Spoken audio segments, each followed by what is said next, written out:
Sarma me mish të thatë tropoje në tavë balde. Imagjinoni do të shihen. Për të përgatitur mbushjen, si fillim shtojmë vaj ulliri, një qep të kuqe, një qep të bardhë, një lugë çaji me krip, piper të zi, një karrotë të grirë në rende, mishin e viçit të grirë, do e kaurdisim sa ndryshon ngjyrë dhe shtojmë erëzat të cilat do i gjeni në përshkrimin poshtë videos. Do të shtojmë një kub magi viçi për më shumë shije. Në fund shtojmë orizin e lar.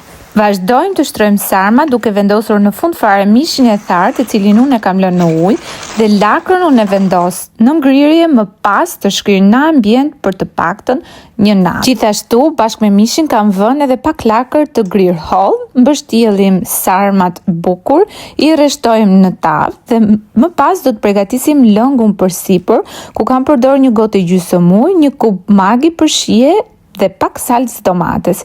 I kalojmë në furrë dhe të gjitha detajet e tjera të recetës do i gjeni në përshkrimin poshtë videos.